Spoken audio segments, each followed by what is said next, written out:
pengene deres.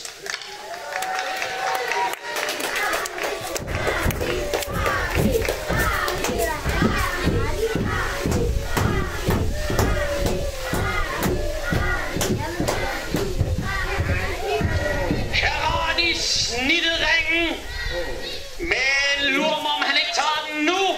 Sådan! Nummer 2 ring faldt desværre til jorden, men alt håb endnu ikke ude. Nej, det blev for svært for Harani, men en ring er også en kæmpe præstation i sig selv. Men desværre ikke godkendt. Right, not approved. Godt. Jamen, 3 nye ringe er der klar til Halilje. Så hvis publikum ellers er klar til at råbe og skrige, må Halilje vide.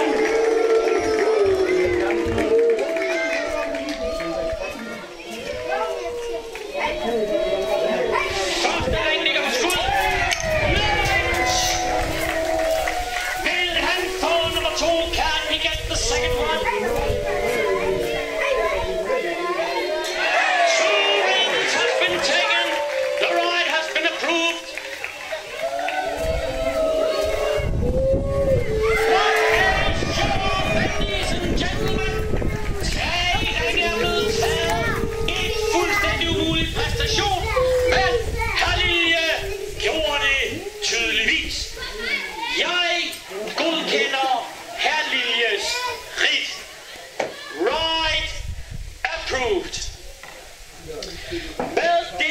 Så lægger vi nu lansen til side for stund og drager nu til det skarpe sværd. Det er nemlig riddernes yndlingsdisciplin. Det er nemlig på tide, at vi rider på bøndernes hoveder. Men desværre, så har vi ikke flere bønder at tage. Men jeg har fundet noget, der lugter lige så slemt som bønder, nemlig sure løg. Så vil de her ride fra den ene side til den anden og hugge skiftesvis fra højre til venstre og tilbage igen og hakke alle 5 løg ned. Alle 5 Harani. The knights will now chop down all 5 onions to get it right. Approved. Harani, pengene deres.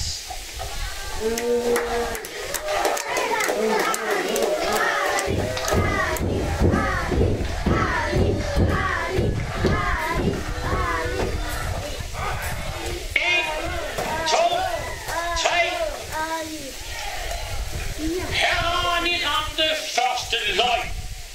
Men desværre blev det liggende, så jeg kan ikke godkende riddet. The first onion stayed on the run, therefore I cannot approve the ride. Men nye løg er lagt klar til Halilje.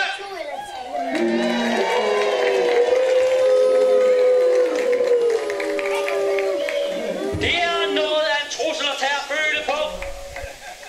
Halilje! Værsgo!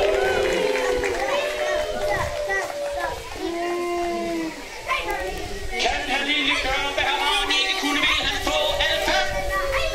1, 2, 3, 4. Ja, mine damer og herrer, her ser I det. Alle 5 løg hakket ned. Jeg godkender riddet. All 5 onions was chopped down, therefore I approve the ride. Men vi giver endnu en gang Harani en chance til. 5 løg er gjort klar. Harani, 5 løg skal tages. Værsgo.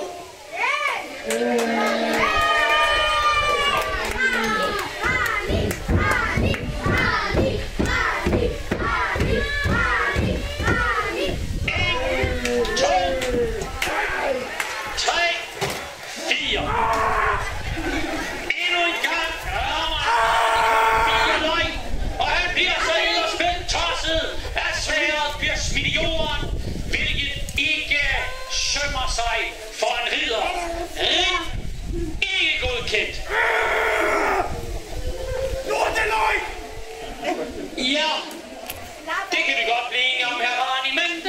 her.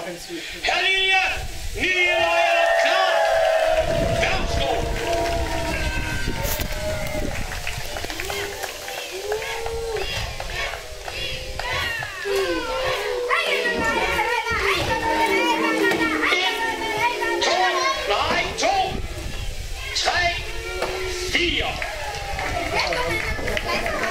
Herr Lilje misser i denne omgang også en enkelt løg, og derved kan jeg ikke godkende ridtet. Right, not approved. Så lægger vi sværdet på hylden igen og drager nu til det spidse spyd. Det er nemlig tid til rid på de mauriske hoveder. De to herrer med spyd i hånd vil ride fra den ene side til den anden og samle to afhuggede hoveder op. Jeg godkender kun, så længe begge hoveder forbliver på spydet, når de alternerer til eget hjørne. The knights will now try with spear in hand to pick up two chop-off heads to get right approved. Hårde vilkår, Herani, banen er deres.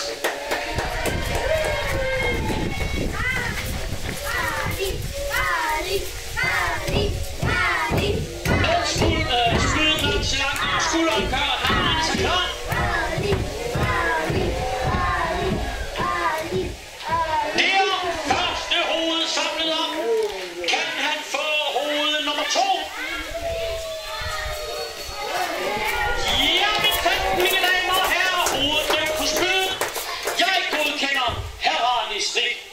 Both heads remain on the spear. I approve the ride. Så er det tid til herr Liljes rid på de mauriske hoveder. Kan han gøre Herani kunsten efter, eller bliver presset for stort? No, for Sir Lilje, can he do the same as Herani, or will he fail? Herr Lilje! Banen er deres.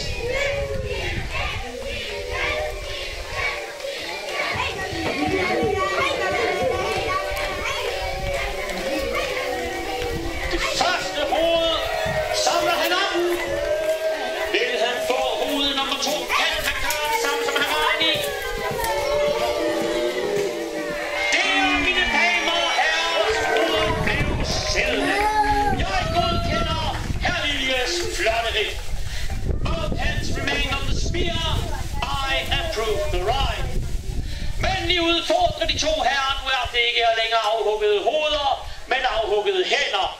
Reglerne forbliver det samme. Begge hænder skal forblive på spydet, når han returnerer til eget hjørne. Herani, banen er deres.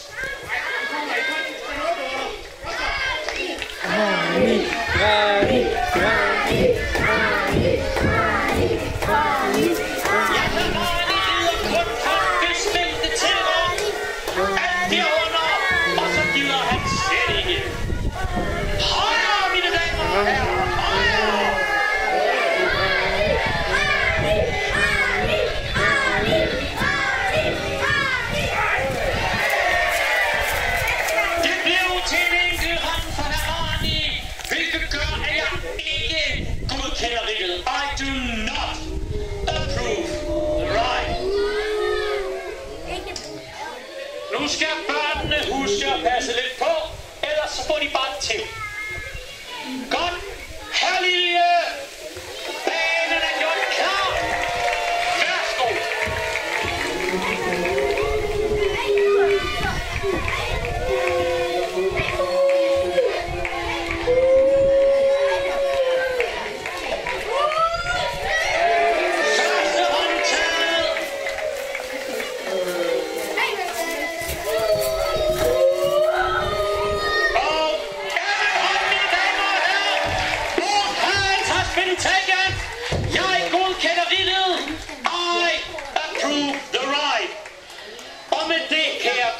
Så er vi nået vejens ende, men frygt ej, vi er endnu ikke færdige. Nej, det der er til ende, det er det, der indtil videre bare har været opvarmning for de to herrer. Det har været fremvisning af deres evner. Det har været ren og skær spil og leg. Det vi kommer til nu, kære publikum, det er jo det, I alle er rejst så langvejs fra for at se. Det er det blodsudgydende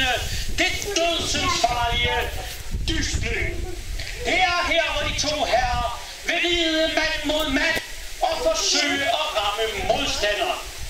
Rammer I modstanderens skjold, jamen så høster de en point.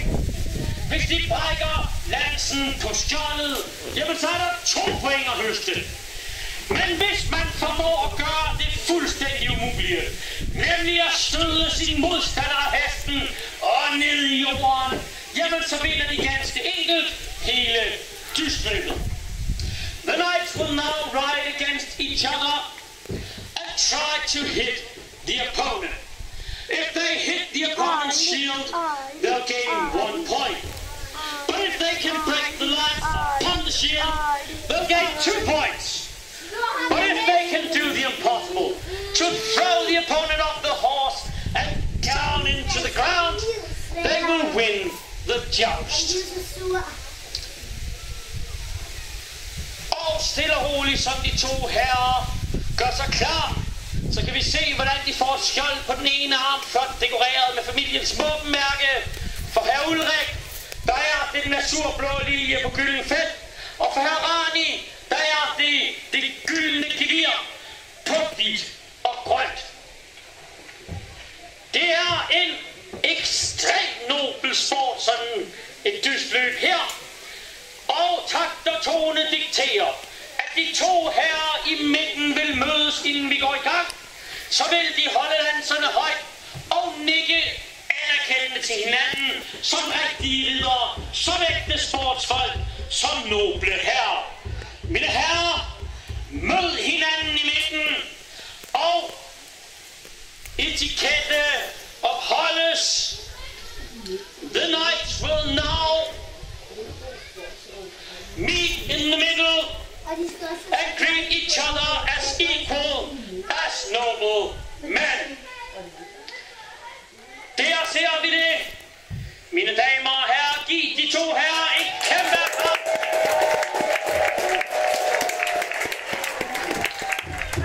De herrer, indtag jeres udgangspositioner. Kære publikum, husk, at nu er det her jeres tilråb virkelig gælder.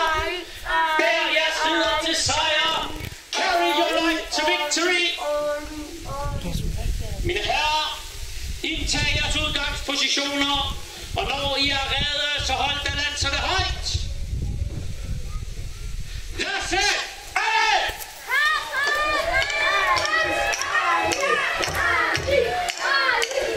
Der ser vi 2 lanser splindret i 10.000 stykker. Eller 5. Men 2 point til Arani og 2 point til herr Lilje. Both knights get 2 points. Og med det så nærmer vi os anden runde, kære godt folk. Og det er her, hvor I nu skal hæppe 2 gange så højt. Second ride where you must cheer 2 times as loud. Mine herrer, indtag jeres udgangspositioner. Og når I er rede, så hold da lanserne højt.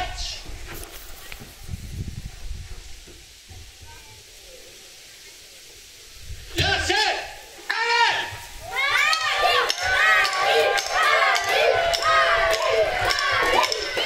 Der! Nu ser vi en forskel, kære godt folk. Herr Ranis lans er splindret, men herr Liljes var blot en markering. 2 point til herr Rani, 1 point til herr Lilje. 2 points for Serrani, 1 point for Lilje. Og så gør vi klar til 3. gennemløb, hvor I nu skal have 3 gange så højt. Få jorden til at ryste.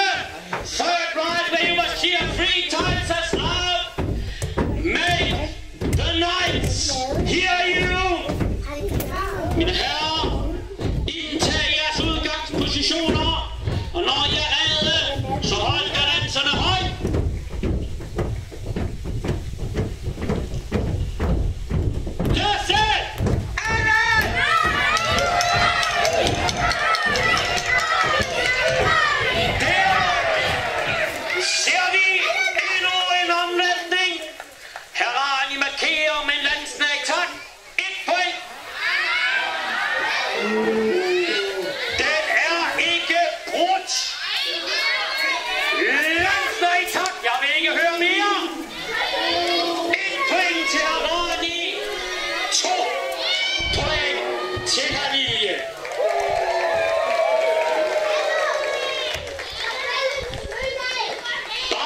lige der falder en lille smule af, så er det ikke en splintret lanse.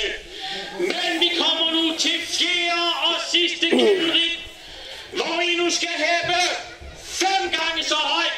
Forthright, where you must cheer 3 times as loud. May God hear you. Mine herrer, når jeg redder, hold lanserne højt. Lad os hear det!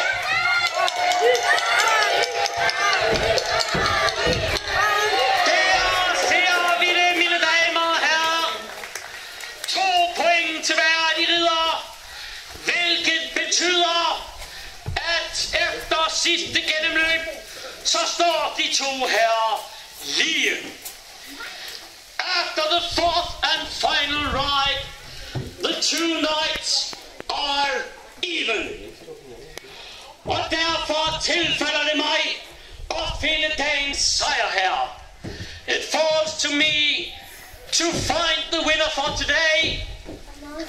Og jeg kan jo selvfølgelig ikke gå ud fra dystløbet, som vi plejer.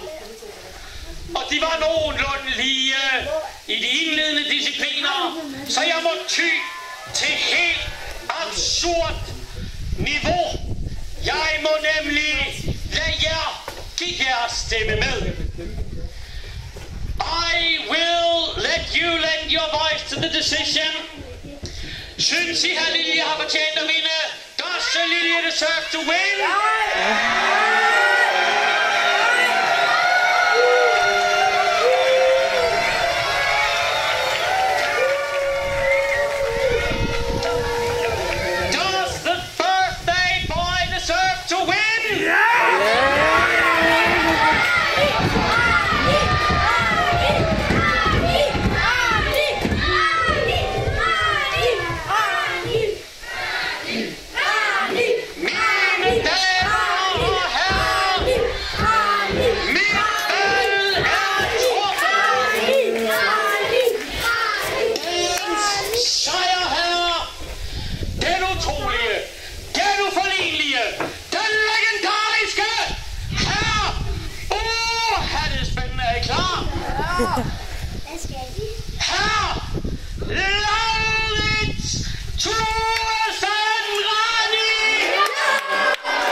Som sagt, han har kun reddet for hæderen. Hyld ham!